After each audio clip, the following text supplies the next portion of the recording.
नमस्ते भारत, भारत न्यूज़ 24। और अभी हम लोग आ गए हैं गर्दनीबाग धरना स्थल। और गर्दनीबाग धरना स्थल में देखिए पूर्व सैनिक चालक एकता जिंदाबाद, इनकी मांगों को लेकर के ERSS डायल 112 पूर्व सैनिक संघ और यहाँ पे सारे सैनिक या पूर्व सैनिक हैं। इनको मांगों को लेकर के सरकार को सोचना चाहिए। धरना पे यह बैठे हुए, अनिश्चितकालीन धरना पे 2 तारीख से बैठे हुए। आइए अब यहाँ पे हम बात करेंगे क्या कुछ मांगे हैं सरकार से, क्या मांगे हैं उसको लेकर के हम बात करेंगे। इनके बारे में भी जानेंगे। ERSS डायल 112 पूर्व सैनिक ड्यूटी रहते हुए भी ये धरना पे बैठे हुए हैं और इसी को लेकर के अब हम यहाँ खास बात करेंगे। जितने भी पूर्व सैनिक हैं उनसे क्या कुछ मांगे को लेकर के सरकार से आपका इस बार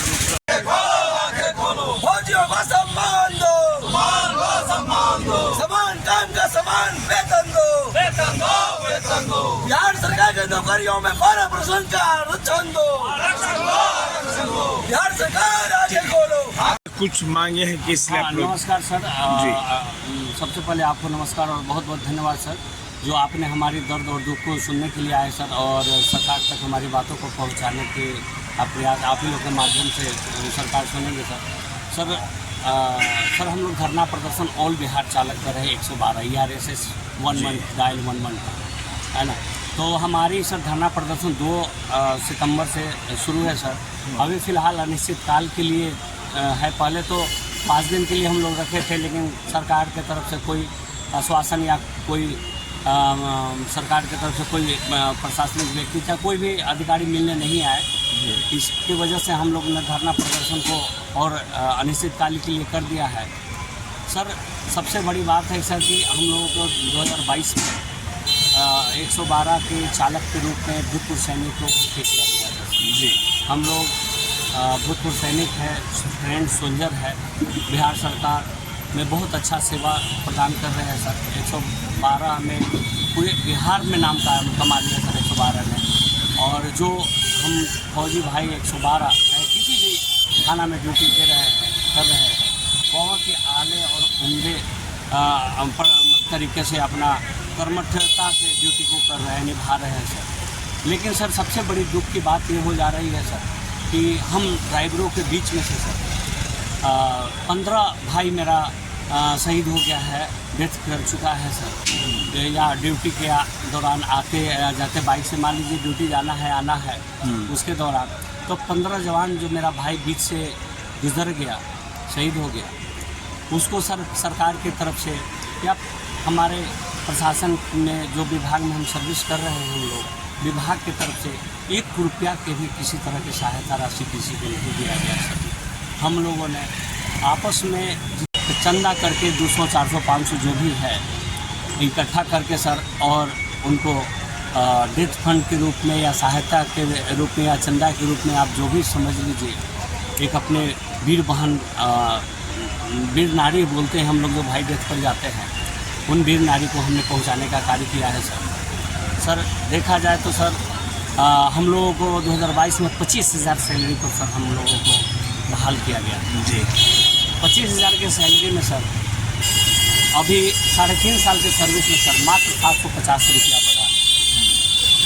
इसमें सर हमें बोला गया था कि हर साल 5% की वृद्धि होगी, बहुत सारा आई कार्ड मिलेगा, नियुक्ति पत्र मिलेगा, बहुत कुछ मिलेगा, लेकिन ये सब कुछ आज तक सर नहीं मिला। जबकि ये KTM गार्ड में खड़ा होने वाला गार्ड को भी आई कार्ड रहता है सर, लेकिन हमारे पास कोई वर्दी के अलावा कोई आई कार्ड नहीं है। ड्यूटी पर चलता गया, हमारा कोई प्रूफ नहीं है। 112 चालक है। चलिए, क्या नाम आपका सर? सर सुधीर कुमार नाम है सर। और हम लोगों ने ये धरना प्रदर्शन इसलिए कर रहे हैं सर कि हमें मांग है कि 112 जो हम लोग चालक हैं, हमें सर राज्यकर्मी का दर्जा मिलना चाहिए सर। हमें वेतनमान लागू होना चाहिए सर और हमें इंश्योरेंस कवर होना चाहिए सर जी। क्योंकि घटनास्थल पर जाते हैं तो पथराव, गोली सब कुछ चलता है सर। और ड्राइवर होने के नाते एक्सीडेंटल केस होने का भी चांसेस ज़्यादा रहता है, क्योंकि हम लोग हमेशा जब भी ड्यूटी पर रहते हैं तो रोड पे रहते हैं। तो सर हमें इंश्योरेंस का भी ध्यान में रखते हुए, क्योंकि सर बिहार पुलिस के जवान को गोली लगता है या किसी तरह की इंजरी होता है और वो शहीद हो जाते हैं, तो उनको सरकार की तरफ से और विभाग की तरफ से 2 करोड़ रुपया सर उनको मुआवजा राशि मिलता है। और सर उन्हें अनुकंपा पे नौकरी भी मिलता है और वाइफ को पेंशन भी मिल रहा है, लेकिन जी। हमारे जो वीर नारी है सर, उनको सर किसी प्रकार का कोई सुविधा नहीं सर। उनके सर हम लोग जो फौज से रिटायर होते हैं, फौज में भर्ती होते हैं तो शादी नहीं होता सर, 17 साल नौकरी करते हैं, बच्चे होते हैं, पढ़ने की उम्र में कुछ भाई का हमारा शादी करने का उम्र जैसे होता बच्चा लोग का, तो रिटायर कर जाते हैं। अब हर परिवार चलाना, पढ़ाई लिखाई, बीमारी हमारी बहुत तरह की सर खर्चा आती है, बच्चों को पढ़ाई लिखाई से लेकर शादी विवाह तक, जो पेंशन में पूरा नहीं हो पाता सर। और हमें बिहार में 12% के आरक्षण नहीं मिल रहा सर, जो कि ऑल इंडिया में सर, ऑल इंडिया में सर 12% 15% के भूतपूर्व सैनिकों का राज्य के नौकरियों में आरक्षण है, जो हमें बिहार में भूतपूर्व सैनिक को नहीं दिया जा रहा है।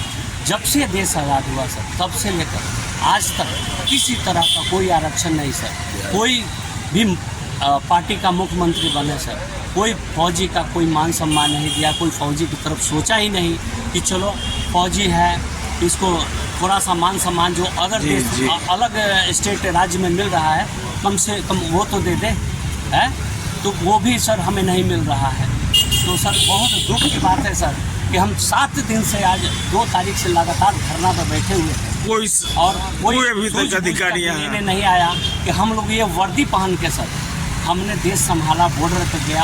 हमारे जो है driver 4 para commando, 9 para commando, NSG commando तक ट्रेनिंग करके आए हुए हैं सर। और इतना ट्रेन सोल्जर आपको बिहार सरकार में सेवा प्रदान करने के लिए देश की सेवा किया सरकार। तो ये जो सारे आप लोग धरना पे, कहाँ आप लोग का पोस्टिंग सबका अलग अलग? सर हम अलग अलग थाने में पोस्टेड है। अच्छा। ऑल बिहार से हम लोग आए हुए हैं सर, कुछ मुजफ्फरपुर से है, तो कोई वैशाली से है, तो कोई सीतामढ़ी से है, तो सब कुछ गया से है, कुछ आरा से है। तो ऑल बिहार से हमारा जितने भी फौजी भाई भूतपूर्व सैनिक चालक है वो आए हुए हैं और अपनी मांगों को मजबूती से रख रहे हैं और अपने बिहार के मुख्यमंत्री श्री नीतीश कुमार जी से आग्रह कर रहे हैं कि आपने सबको मांगे पूरी की, सबको मांगे पूरी की, सबकी इच्छा पूरी की। आज हम फौजी दर दर भटक रहे हैं। आज बताइए सर, BMP 16 बंद कर दिया गया, आप आरक्षण नहीं दे रहे हैं, इसमें भर्ती किए और मान लीजिए हम तो चालक वो सर ट्रेंड सोल्जर सर एक सिक्योरिटी गार्ड की नौकरी करने पर विवश है, ATM के गार्ड पर, ATM के गेट पर 10,000 के महीना पर खड़ा रहने पर विवश है। वही सर अपना अदर स्टेट में देख लीजिए क्या मान सम्मान है, जिस तरह का क्वालिटी है उनका, जो योग्यता है उसके आधार पर 12% 15% के आरक्षण के माध्यम से योग्यता के अनुसार वो राज्य सरकार की नौकरी कर रहे हैं। क्या नाम सर आपका हुआ? सर मेरा चालक सुधीर कुमार सर।